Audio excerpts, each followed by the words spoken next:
लेकिन सरकार आज भी लगी हुई है, वो एक लोगों को अलग अलग नाम से उस पर एलिगेशन लगाती रही। अगर उसको सिख कम्युनिटीज के लोग दिखे तो उनको खालिस्तानी बताने का काम करा, उनकी सपोर्ट दूसरे लोगों ने दी। अगर लाल झंडा दिखा तो माओवादी बताया, उनकी सपोर्ट दूसरे लोगों ने किया। उन्हें कहा कि ना गुस्सा होने की जरूरत नहीं है, ये एक को, ये जो आरएसएस के लोग हैं, जो बीजेपी के लोग हैं, ये एक को तोड़ना चाहते हैं। इनसे गुस्सा नहीं होने की जरूरत, इनसे सीखने की जरूरत है। ये क्या क्या कहेंगे, इसके लपेटे में सबको लेंगे। धीरे धीरे इंतजार करना, नंबर सबका आएगा। पहले पंजाब को खालिस्तान नहीं बताया, फिर लाल झंडे को माओवादी बताया, फिर हरियाणा के लोगों को उग्रवादी बताया, फिर अगर पश्चिम के लोग आए उनको जातिस्तानी बताया, अलग अलग तरह के नाम लिए, तो फिर हम समझ गए कि ये सबको एक को तोड़ने की कोशिश कर रहे। हम एकजुट रहेंगे, गुस्सा नहीं करेंगे हम।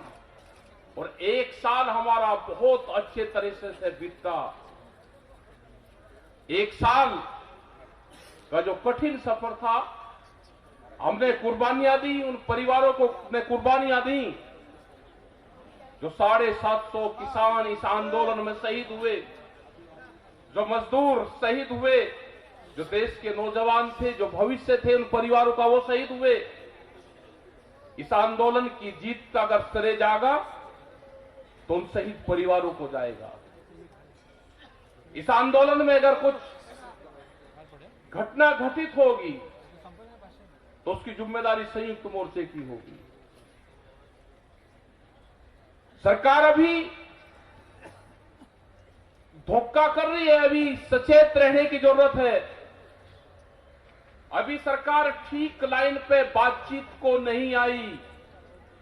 सरकार षड्यंत्रकारी है, वो धोखेबाज है, वो बेईमान है, वो भी किसान समाज को, मजदूर को नीचा दिखाने की कोशिश कर रही है।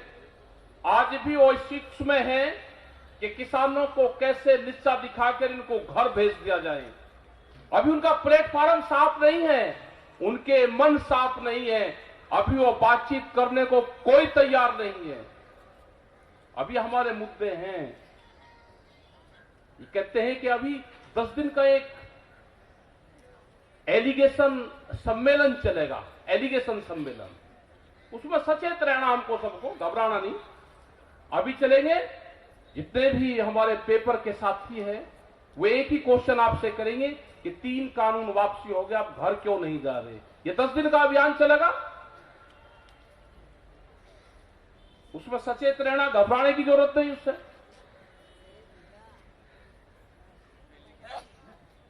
ये 3 काले कानून कोरोना के टाइम पर आए। कोरोना एक देश में बीमारी थी, कोरोना देश की जनता के लिए बीमारी थी, 3 कानून भी देश की जनता के लिए बीमारी थे। दोनों का उद्गम स्थान एक ही टाइम पे हुआ। क्या कोरोना खत्म हो गया? क्या देश से पूरी बीमारियां खत्म होगी? क्या अस्पतालों के ताले लग गए? देश में कोई बीमारी नहीं है? इसी तरह से 3 काले कानून वापसी होना किसानों की बीमारी खत्म होना नहीं है। किसानों की और भी बहुत बीमारियां हैं।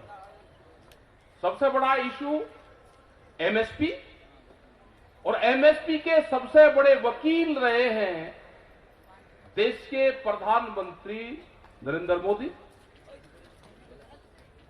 ये 2011 में जब मुख्यमंत्री गुजरात के थे, एक फाइनेंशियल एक कमेटी बनी थी,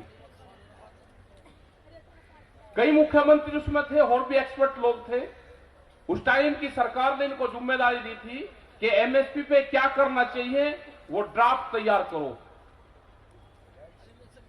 इन्होंने पीएचडी उस पे की, अपना ड्राफ्ट तैयार किया और उस टाइम की भारत सरकार को ड्राफ्ट सौंपा। उसमें था कि एमएसपी को गारंटी कानून बनाया जाए। जिन विद्यार्थियों ने एमएसपी पे पीएचडी की हो, वो उस पे वकालत करी हो, अपना वकालतनामा लगाया हो, उनका प्रमोशन यहां आज वे जज बन गए, देश के प्रधानमंत्री बन गए। उनकी कोर्ट में फैसला चला गया। अब दूसरी कमेटी की जरूरत कहां है? उन्होंने तो उस पर पीएचडी की है। देश की जनता को धोखे में रखा जा रहा। कहते हैं जी एमएसपी से बड़ा नुकसान होगा।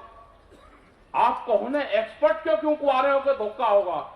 आप कहो कि एमएसपी किसानों के लिए नुकसान का सौदा है। अगर हम एमएसपी देंगे, उस पर गारंटी देंगे, तो उससे किसानों को नुकसान होगा। आप कहो, हम कह रहे हैं कि हमको फायदा होगा, आप दो एमएसपी।